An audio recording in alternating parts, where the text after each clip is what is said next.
Were you aware the world's present and future children are being betrayed? Shall we count the ways? You're right. There are several. But our guest on this episode has said, ignoring our human population growth is one of the greatest environmental and humanitarian betrayals of all time. We'll touch on several acts of betrayal, plus the big one, as we visit with physician and producer of the documentary Endgame 2050, Sofia Pineda Ochoa, next.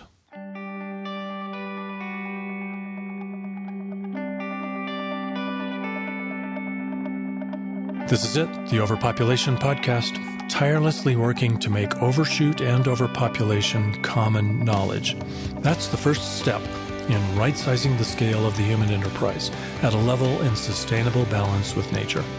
I'm co-host Dave Gardner. And I'm Nandita Bajaj, co-host and executive director of Population Balance, an organization that boldly takes a stand on why human overpopulation and overconsumption are devastating our planet and the many positive ways in which we can help address that. Learn more at populationbalance.org. We're going to have a great conversation with Sofia Pineda Ochoa, but first we have a couple of new items. Do tell. Yeah, Dave, we are so thrilled to announce some exciting new changes we have made to World Population Balance. We've been working hard over the past 3 months with input from our staff and our board of directors to evolve our direction. Of course, the work that's gone into World Population Balance over the last 29 years under your leadership and under Dave Paxson's leadership, we are building on the incredible work that has gone on and changing our mission and vision just to reflect our evolving direction. First of all, World Population Balance is now Population Balance. So we've dropped the world from the organization. You've dropped the world. I hope it doesn't break. But definitely not the global focus of the issue. It's just simpler. Well, I know that the email address was just way too damn long, that's for sure. So I'm glad to have shorter email addresses. Rolls off the tongue a little more easily. PB and J. So I'll quickly read. I'm not going to read fully, but I'll just give a quick overview of our new vision.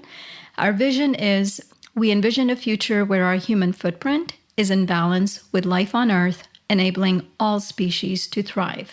And our mission is to educate about and offer solutions to address the impacts of human overpopulation and overconsumption on the planet, people, and animals. There's a bunch of ways in which we are proposing to address this mission, and the 3 things that we're focusing are challenging pronatalism, which we've discussed, are the social pressures to have children, challenging anthropocentrism, which is this worldview that we have dominion over nature and all the beings, and then also challenging growthist political and economic systems, which you've been doing such an incredible job addressing over the last decade and a half. We also have a new tagline, shrink toward abundance. And this one, it has a double meaning.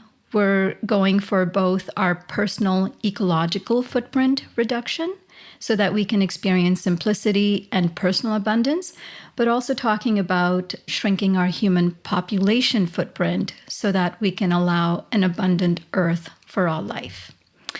Anyway, that was some of the bigger changes, but if folks wanted to check out our new website, it's populationbalance.org. And that's it. Would love to hear feedback if you have any. Well, I have a little bit. You've been on the job 4 months. What took you so long? You have got to start getting more sleep. That is an incredible amount of work to have accomplished. It's a good thing that you were able to stand on my shoulders. That is 100% true, Dave, and you know that.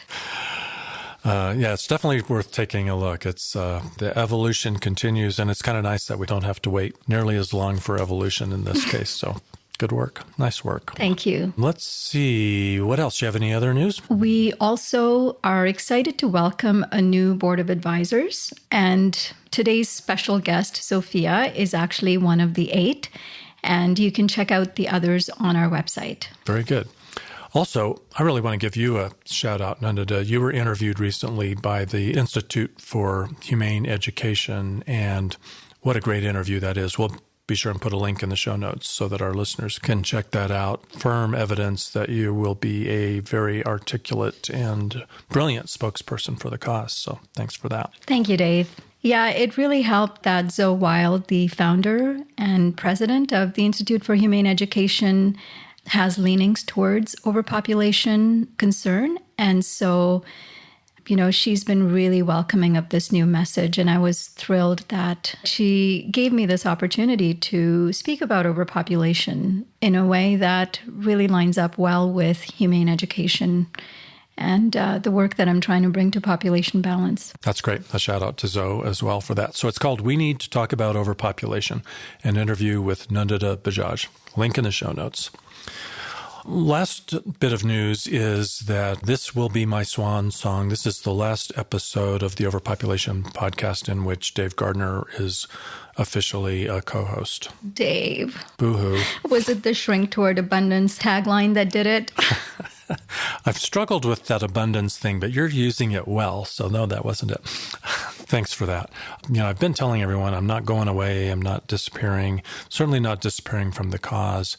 And I thought I would be continuing the podcast far longer, for another year or two or 5, because I really enjoy doing it. But what I've found is that I haven't managed to lighten my load enough, and my poor Growth Busters project, which has been ignored way too much for the past 6 years since I took on the leadership of World Population Balance, needs a little bit more of my attention.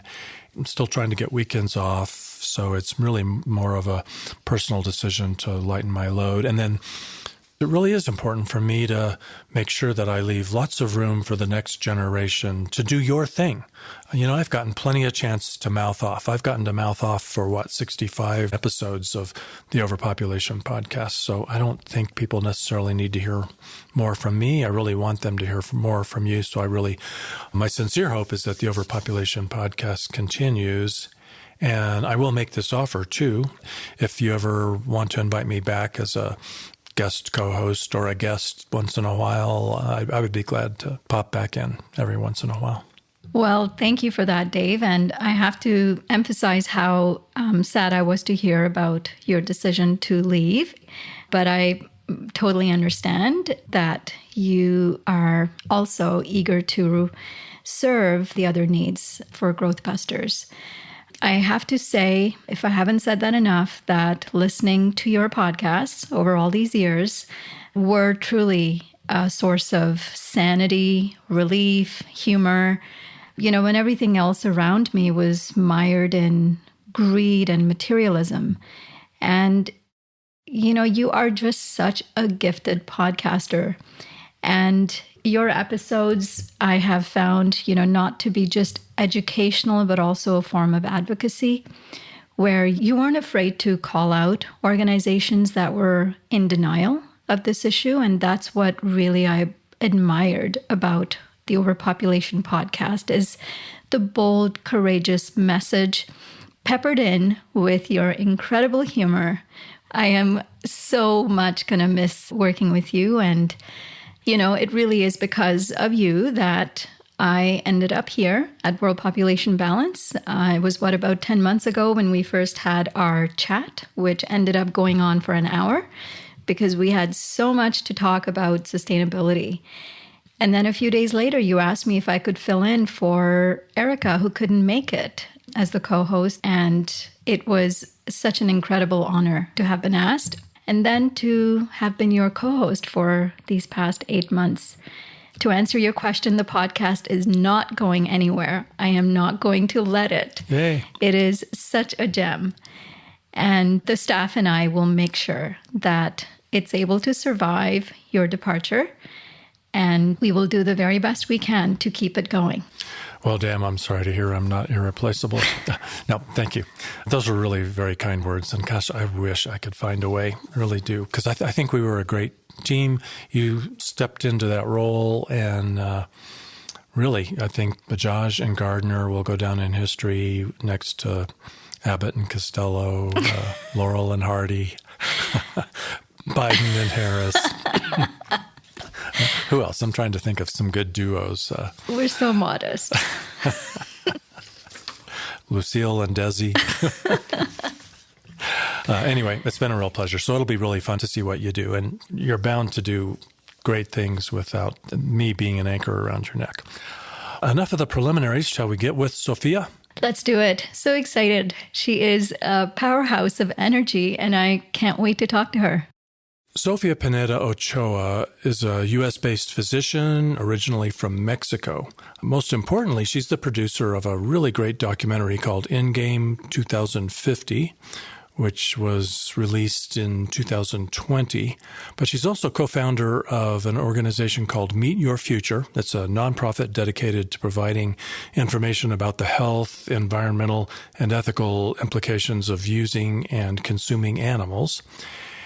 That nonprofit, her documentary, and several recent videos fearlessly highlight the prominent role human overpopulation plays in mistreatment of animals and destruction of our life-supporting ecosystems. So, Sofia, we really want to talk to you. We're really glad to have you. Well, I'm so glad to talk to you. You guys are my heroes, so I'm the happy one to talk to you guys today. So thank you for having me here. It's a two-way relationship, isn't it? It truly is. We belong to a mutual admiration society here. There's going to be some real meat in this conversation, which isn't something you usually see on the dinner table, right? I don't consume any meat. I haven't for many years, or animal products, or fish or dairy. But we can use a figurative word of meat on the conversation. I'm fine with that. And on that note too, Sofia, you founded an organization that Dave just mentioned, Meet Your Future, with the spelling being MEAT. Wonderful name. So, I'd love to hear your journey. What was the purpose of starting this organization and how you came upon doing that? Well, that's very kind of you, Nandita. And first of all, it's funny, like it is an organization, like it's a registered nonprofit, but like it's basically just me and Bob, my partner, and we just do video content.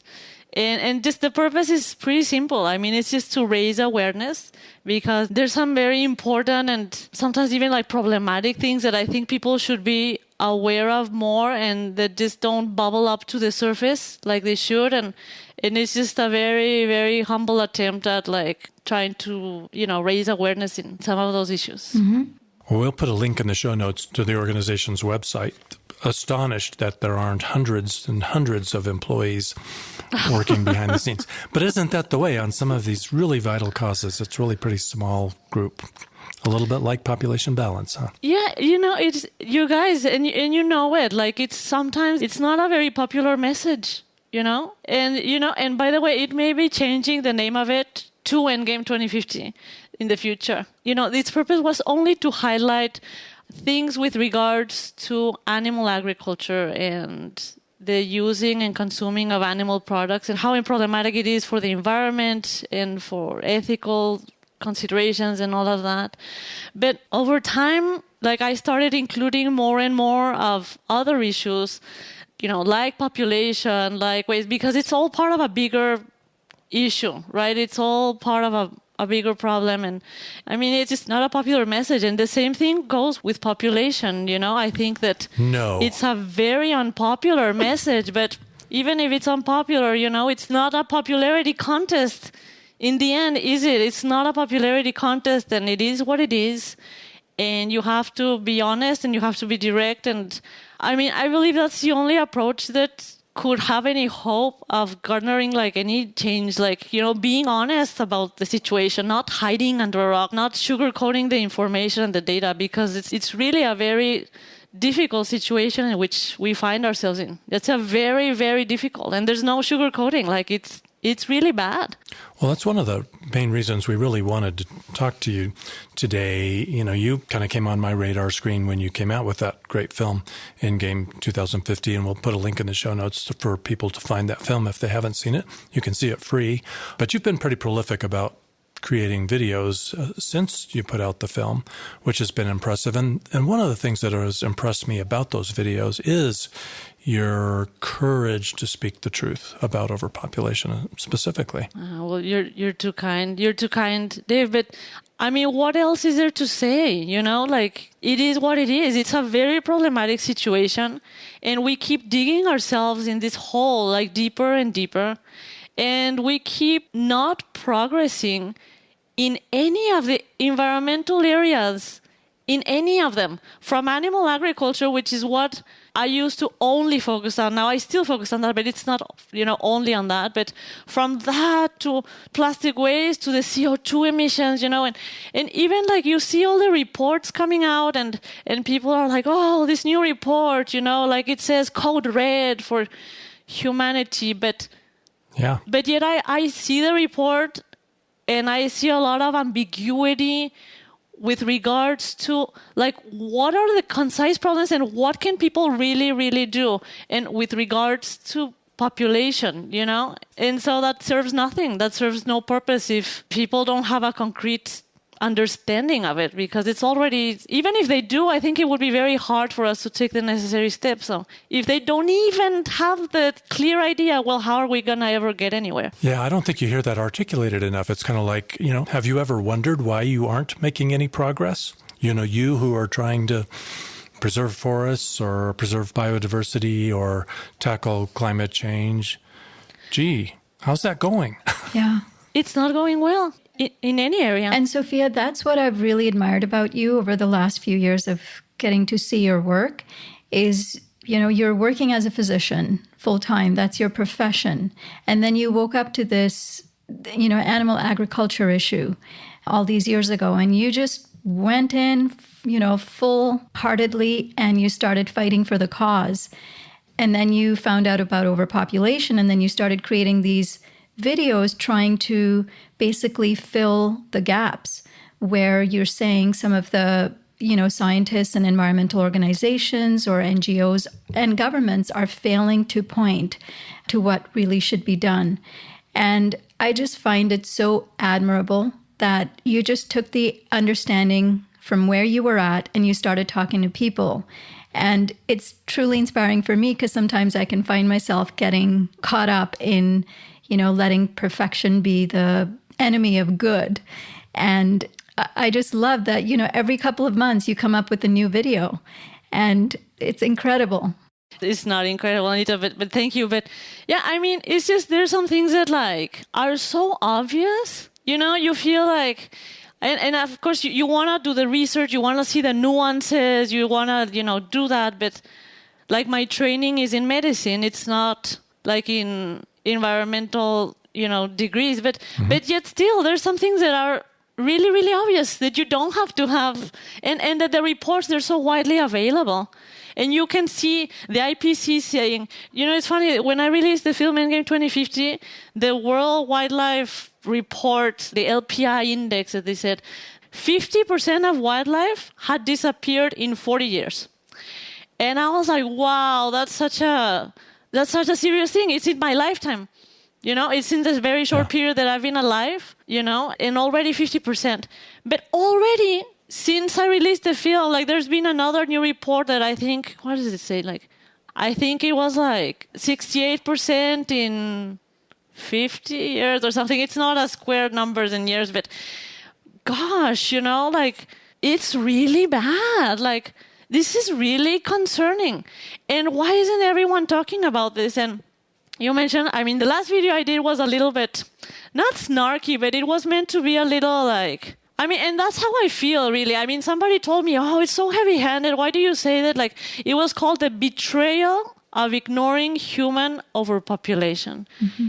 And I love it and I feel it in my heart because that is what I feel. It is a betrayal for organizations, for environmentalists, for politicians, that is not even hitting the radar. So a lot of people, like I mentioned in the video, Leonardo DiCaprio, and how involved he is and how much money he's given. I think literally over $100 million or how generous he's been with charities and all. but yet not one mention ever of population. And in my mind, I think that people like him, probably it just hasn't even hit the radar. Like, that's just how much these important issues don't even hit the radar. But I truly believe that there is a lot of people who it does hit the radar, but they just don't mention it because it becomes a difficult topic, because people get offended, because this and that. But yeah. I mean, what's the alternative? Like, losing everything, like not advancing in anything with regards to the environment, just letting it like all go to hell because we're so dumb as a species that we can't talk about this one issue that's so important. Aren't we a little smarter than that? Like, if we can figure out technology, if we can figure out a cell phone, can't we talk about something that's so obvious and undeniable? And that's what it is. It's really obvious and it's really undeniable. It's kind of perplexing. And that's why I'm grateful for podcasts like yours and for the work that you guys are doing, bringing this to the forefront. Well, come on, tell us what you really feel. Of course, grateful. No, like I said, grateful. And the betrayal with the people who don't mention it. And like I said, people asked me, they were like, oh, don't you feel like that title's heavy-handed? And I was like, no, I don't. Well, you know what? It's a great video, and I was really disappointed that that came out in June, and it took me a couple of months to finally see it because I just was having a crazy summer, and so I didn't get a chance to help spread the word about that video. And so now I'm going to be sharing that video widely because I'm so proud of you. And you know, you touched on something really important here, which is that a lot of people they know about overpopulation, but they avoid it because it's uncomfortable, or they're worried somebody's going to make a misassumption about them being racist or eugenicist, or they're afraid that's going to make it harder for their nonprofit to raise money or something like that. And because of that silence, someone like Leonardo DiCaprio might really not be as acutely aware of the overpopulation crisis as he ought to be. And in fact, I loved that you actually asked Leonardo DiCaprio a question in that film. And with your permission, I'd really like to play that question and share that with our listeners. Can we do that? Go right ahead. And I should send it to his agent, by the way, see if I get a response. I hope so, because as you'll notice, Sofia is pretty diplomatic. So it's great that you raised the subject, you asked Leonardo DiCaprio a question, but you didn't insult the guy in the process. So listen to this.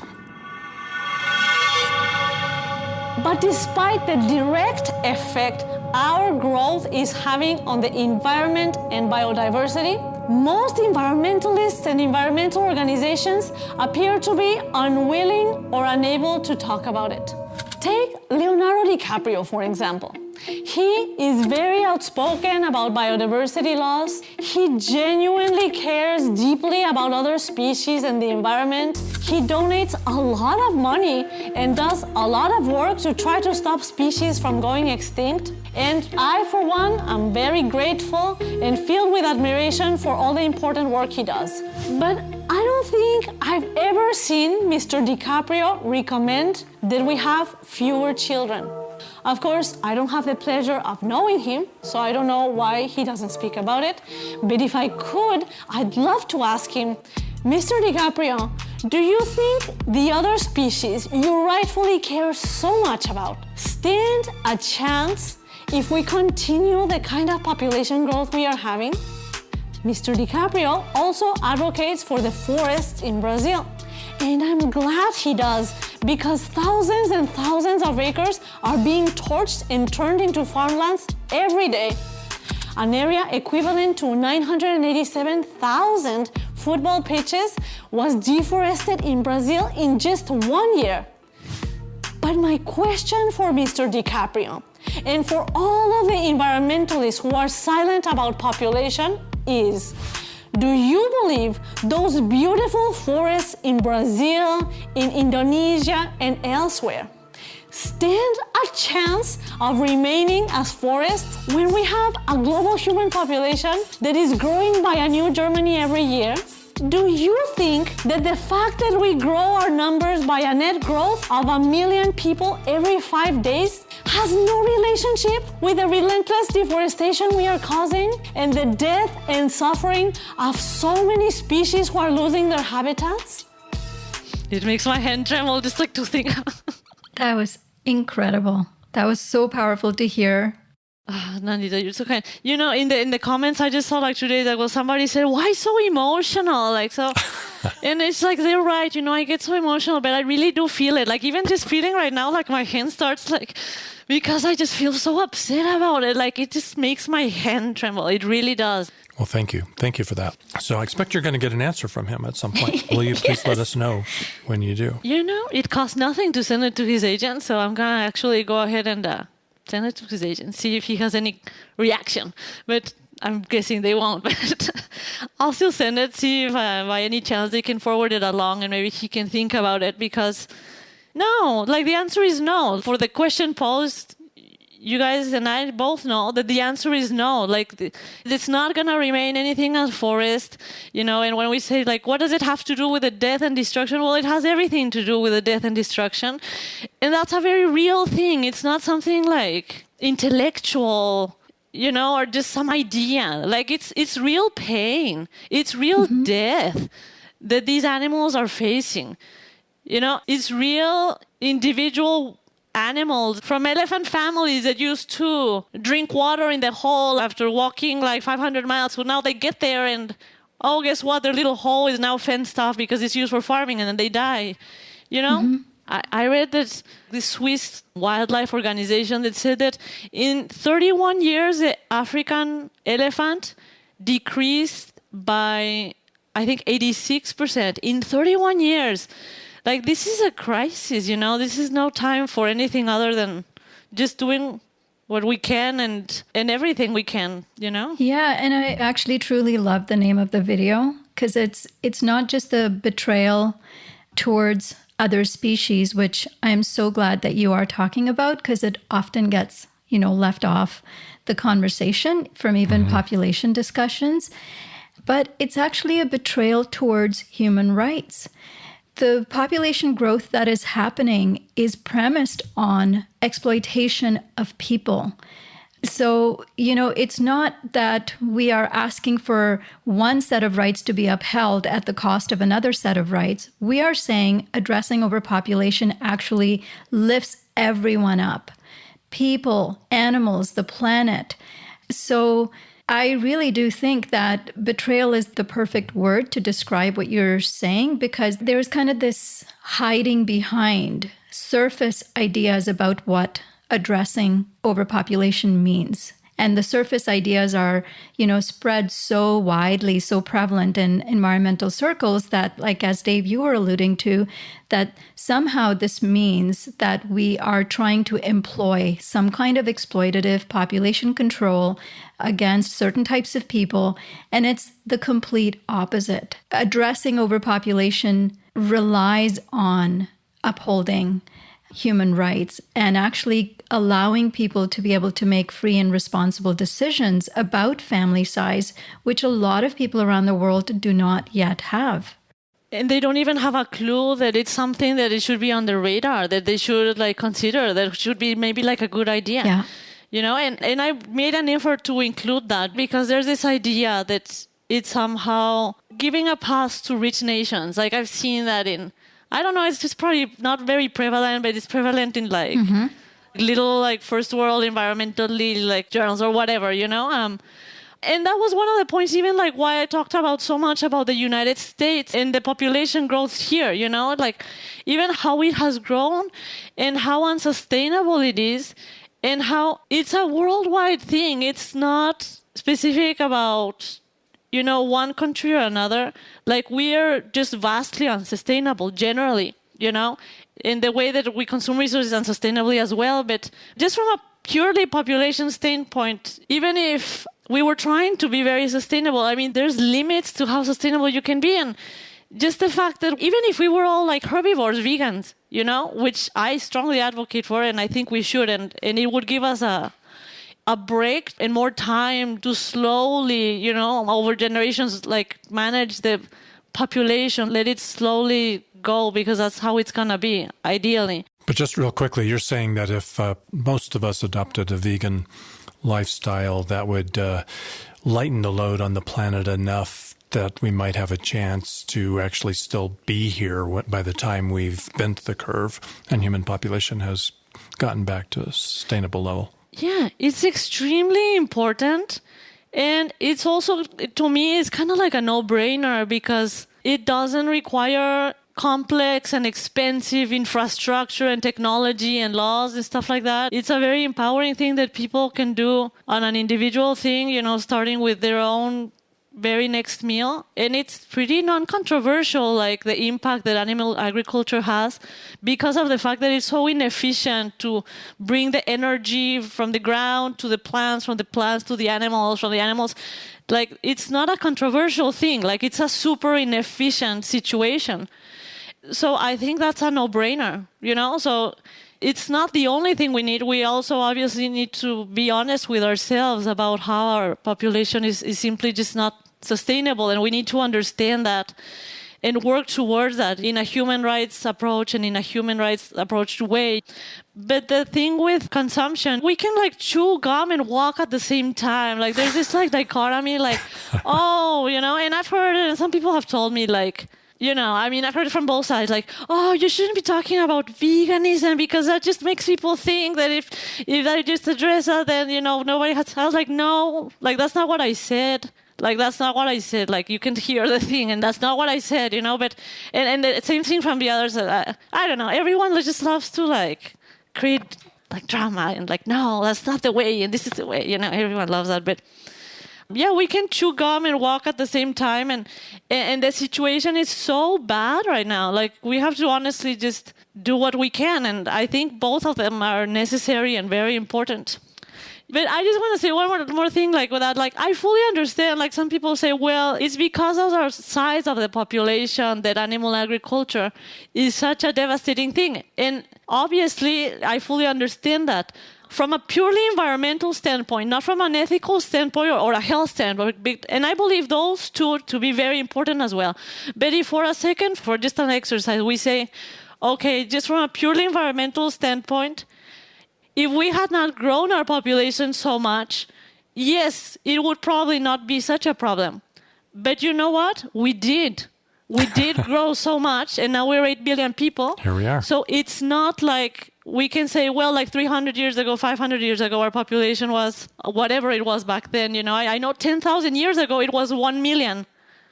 Just 1 million. But that's not what we are to now. So it is what it is, and we have to be honest with ourselves. And I think that going vegan is an important part of averting this, like, destroying the planet. I loved your palm oil plantation story and that betrayal video about switching from palm oil to something else and then discovering, well, I didn't solve the problem I thought I did. And, the world's full of really good eco-conscious people who think that they're really being green because, they've ditched the plastic straw or they've ditched palm oil or they're really focusing on preserving forests or they're really conserving water. So what do you say to them? Why isn't that enough?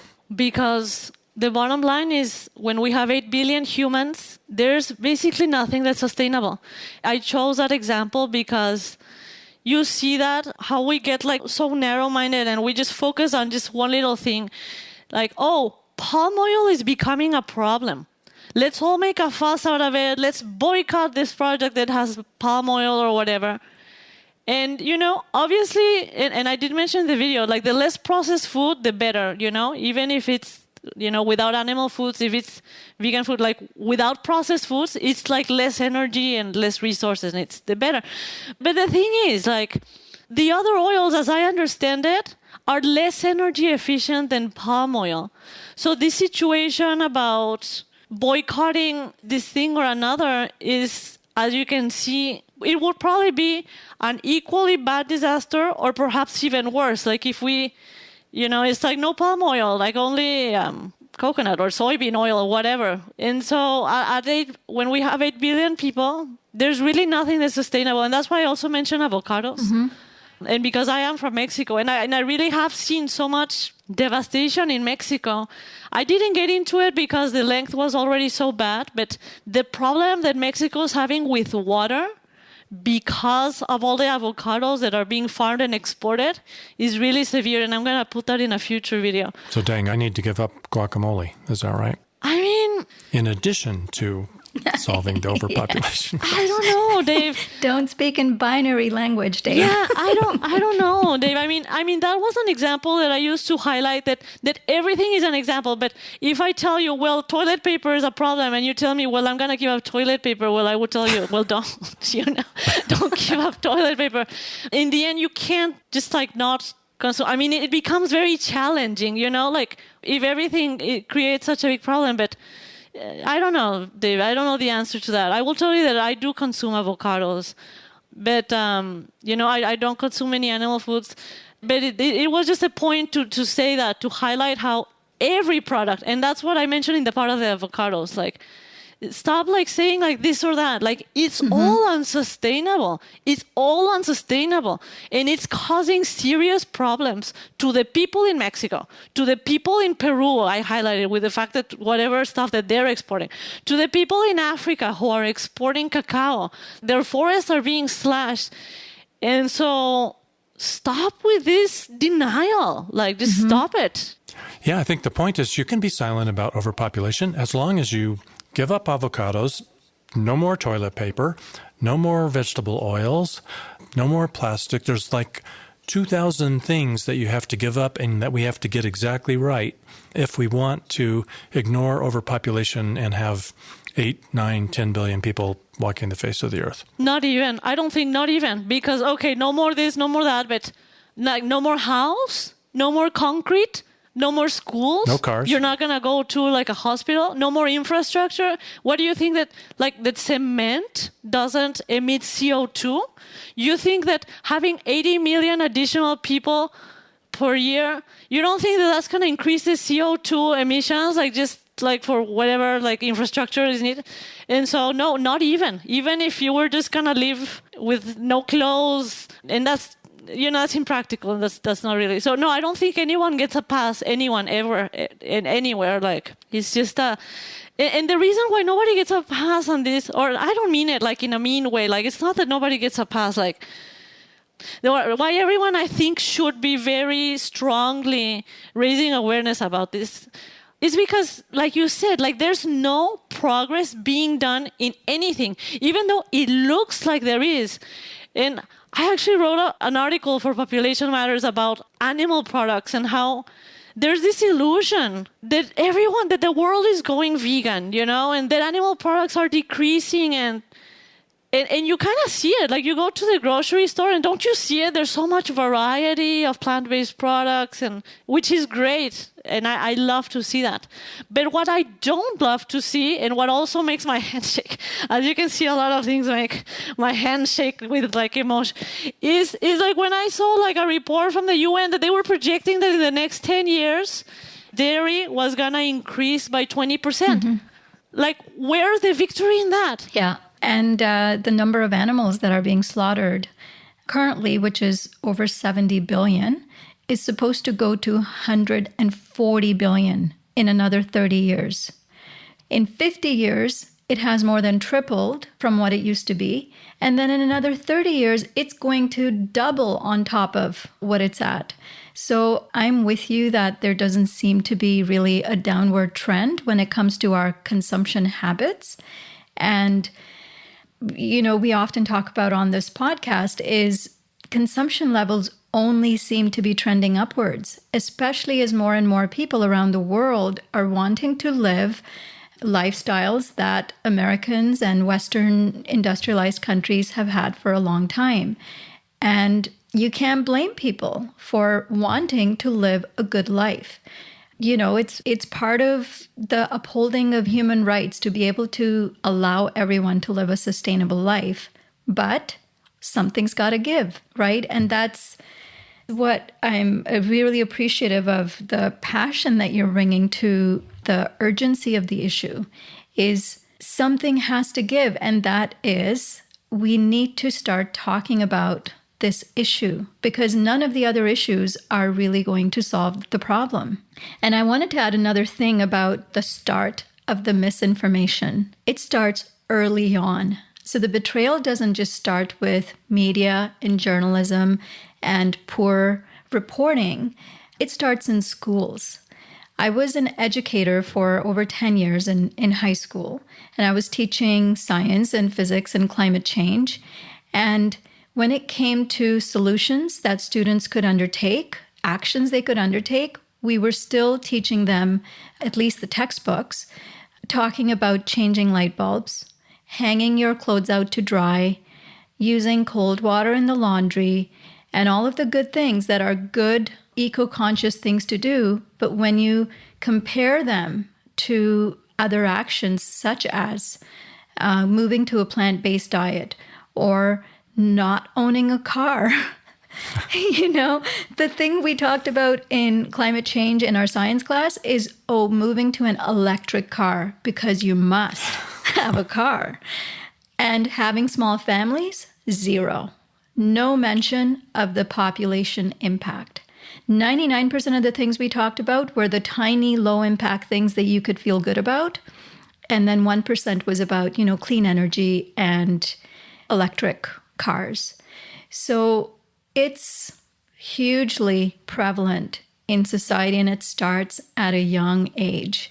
Don't you think they follow the footsteps of like environmental organizations? Like if they are saying do this and that, then the schools they're just gonna grab the recommendations from, I don't know, Greenpeace or WWF or whatever, and just and so I understand that, like Dave said, like that may alienate their donors, and they did rely on those donations. So I don't know. So maybe like there is a very important role for like people like you, who are doing like these podcasts that are very specific about these issues, and so that you don't have to be so like overly concerned like some of these other organizations are. But at the same time, it is very important for people who kind of like set the trend in what is known for everyone, for what they have to do to be clear about these things. Well, we're definitely trying hard to kind of push the edge of the envelope and to make it okay for those other organizations to start talking about this issue. And that's exactly what I think you're doing with your videos, is you're being bold, you're subjecting yourself potentially even to criticism in order to make it easier for people, to alert people and to make it easier for the people who aren't quite as bold and lion-hearted as you are to start talking about this subject. And you even stick up for the insects. One of your recent videos, which was amazing, just like the others, is vanishing insects spell trouble for humans. So apparently we can't even give up beef and start eating grasshoppers for protein, can we? Yeah, no, the whole insect thing, and it's funny because that one, people, like, they just really don't care too much about insects. And even with that video, I was like, wow, these stats are so alarming. Like, wow, like they are plummeting even more than vertebrates and that. And it has to do because they're losing their land, and also because of the pesticides and so on. And because we're just taking a lot of their land and putting whatever farms or cities or whatever that they don't have their wild things that they depend on. But insects are plummeting. And it's one more thing that we always think like, so that we're so separate from everything because we have this notion that we don't depend on nature at all. But, insects are so important. And I mentioned in the video how important they are for being the base of the ecosystem and for pollinating 75% of our food. It's incredibly important. And the trends that we're seeing is that it couldn't be more alarming, what we're seeing and what we've seen like in the last 20, 40 years is just unprecedented. And you can even see it. Like, I know that's anecdotal, but if you do like a trip in a car, in some areas where you used to, like 20 years ago, it used to be like the car was splattered in the shield with all these insects. No, I know that's anecdotal, but I've seen the scientists who like write these papers actually use it as an example. The fact that like it's not as much has to do with the fact that there's just a lot less insects. Like the mass has significantly decreased. Like in some times, like by 75% in like just a few decades, just really concerning stats all over. And it's the problem with us, like we just feel so separate from nature. And sometimes I see comments, people say, well, we're not animals. And I'm like, yes, we are, like biologically, like categorically animals. And we're actually, what kind of animals are we? We are primates. We are a primate species. Like primates are divided in human primates and non-human primates. And I think, you guys, I think that's part of the challenge with everything, because we evolve so quickly and we have all this technology, but it seems like we're just still with our brain driven by such like short-sighted drives, our status, our ego, these very emotional things. And even if like the report is saying, in 30 years, this and that, people are like, 30 years, like that. It's like, Jesus, can't we fall? I feel like that's part of the challenge. Actually, I watched a documentary the other day about chimpanzees, which are the closest primate relative that we have, are chimpanzees. And I was noticing, they build these like groups, the chimpanzees, and they actually like fight between them, and they're very status oriented. And I was like, looks a little like, and they sometimes get into fights just over like the status, and they'll tear each other apart. And like us, they're like primarily herbivorous animals, and they can eat a 100% vegan diet, like but they still occasionally like to go hunting, and they'll hunt other monkeys, and they'll sometimes kill each other because like they enjoy that, like the males especially. And I'm telling you, I was looking at it and I was like, well, we are a primate species, and we have to acknowledge our shortcomings and deal with that too. But the only species that has caused the destruction of all other species, unlike the chimpanzees. Oh yeah, of course. Well, maybe if they had acquired technology, maybe they would be a little more destructive, because they can be kind of difficult. But usually the poor chimpanzees, they're being like, there's so little of them left.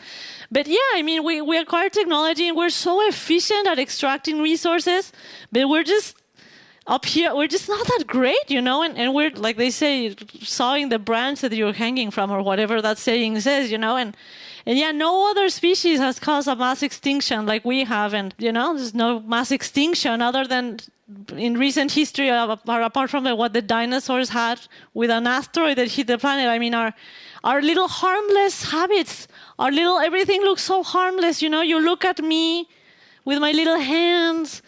We all look so harmless, but we're not collected. We're just a force to be reckoned with, a disaster, for this planet right now. And we have to take responsibility over that and change our ways if we are to survive. And one of the main things with that, and one of the important things with that, is acknowledging something, like I said, that's so obvious and undeniable, and the fact that we're so vastly overpopulated, and it's hitting us everywhere, and it's hitting the planet and it's hitting the animals too. Mm-hmm. And I wanted to tell you that I'm actually using your Humanities Land Grab disaster video as a knowledge base for me to present at an animal law conference. And I have to tell you guys that just like all other social justice movements, the animal justice movement is also in denial of the overpopulation issue.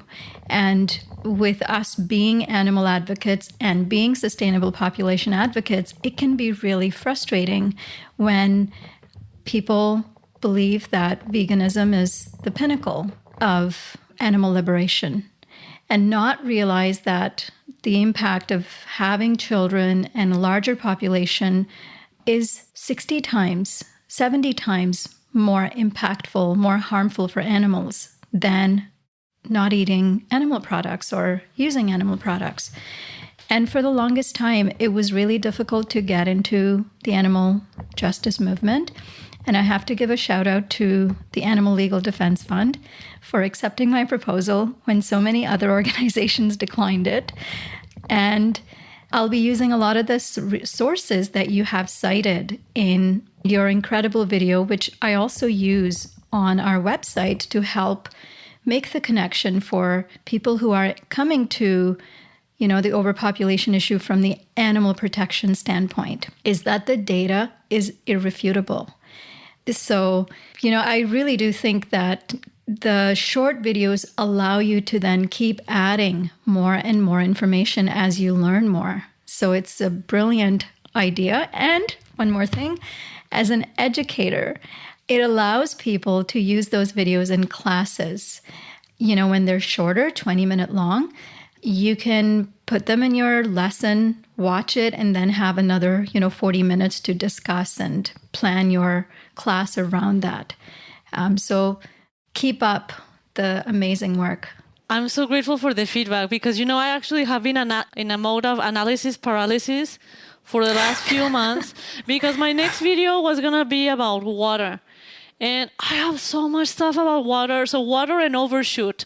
And by the way, here's a spoiler, it is so bad. And you guys know this already, but the freshwater situation, even I did not know it was so bad. I was doing all this research about these aquifers and the projections and oh my gosh, it's so bad. But because I had so much information, I was boy, can I really fit this in a 2030?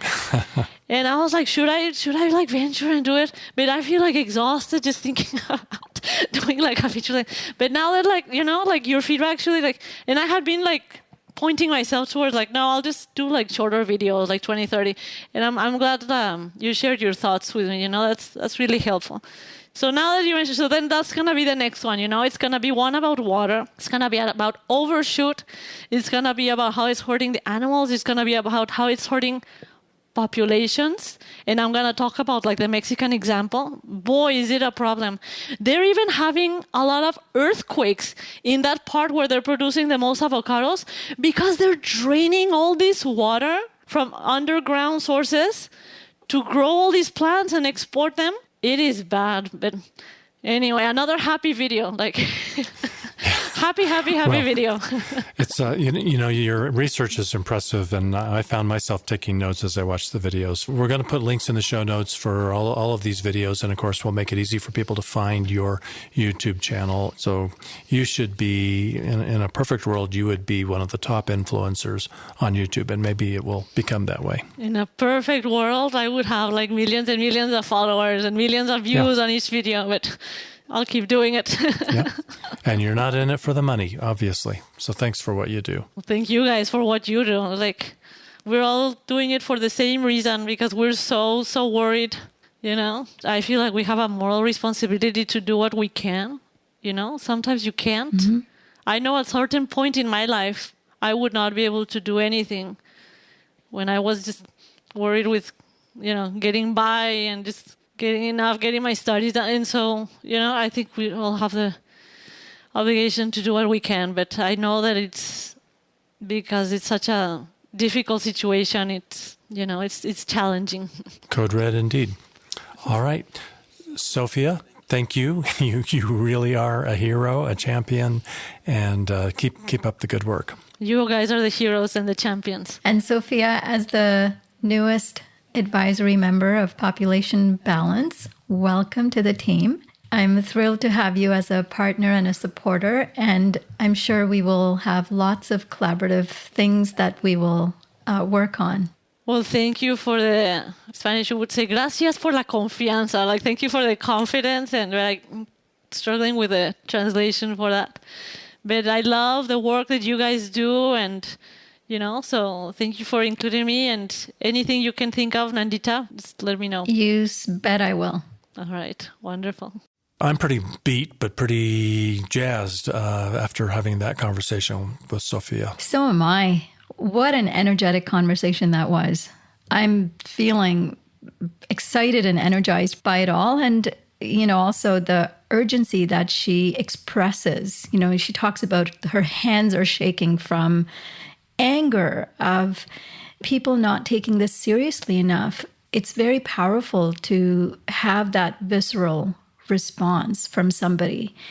And I just think it's very inspiring for her to just give everything she's got to this cause. We should all really feel that level of passion and that level of betrayal.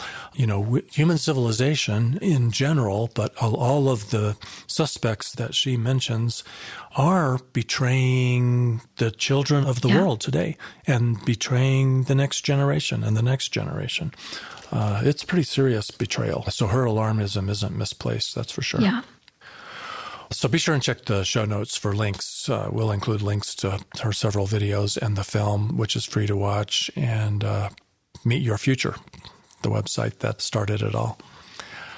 We usually close with an inspirational quote, and I'm glad it's not my turn. It's your turn. Yeah, thanks, Dave. I've actually chosen a quote that is dedicated to you because I'm feeling quite sentimental about this being your last episode. This quote is from one of our heroes, Jane Goodall, and it goes, "You cannot get through a single day without having an impact on the world around you. What you do makes a difference, and you have to decide what kind of difference you want to make." And the reason I chose that, Dave, is because a few decades ago, you decided that you wanted to make a difference and what kind of difference you wanted to make when you chose to dedicate your life to this path.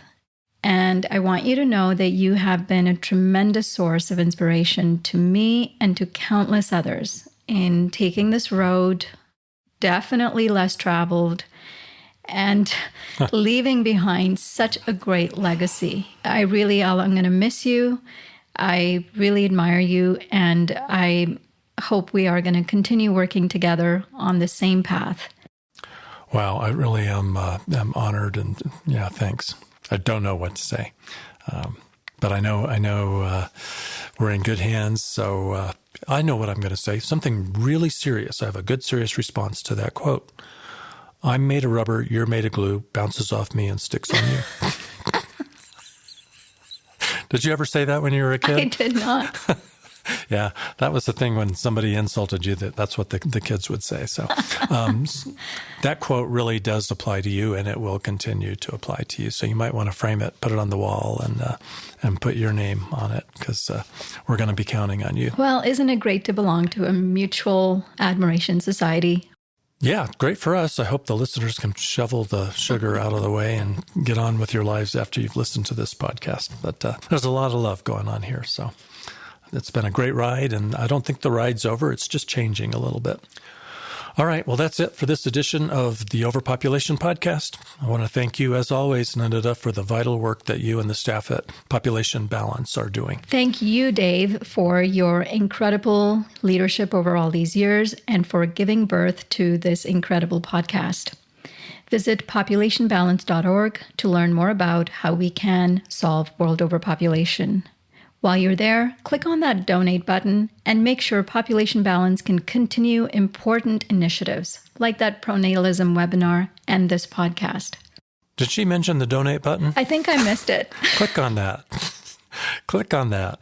And you know what? If Jane Goodall has inspired you to want to make a difference, here's one other way you can make a difference. Besides clicking on that button, you can make a difference by sharing this podcast with friends, family, colleagues, and importantly, journalists and elected representatives. They need some overpopulation literacy for sure. And I'll actually start sharing it with educators in my network because they need population literacy just as much. Until next time, I'm Nandita Bajaj, reminding you that we can all make a dent in this movement by choosing small footprint families, whatever family means to you.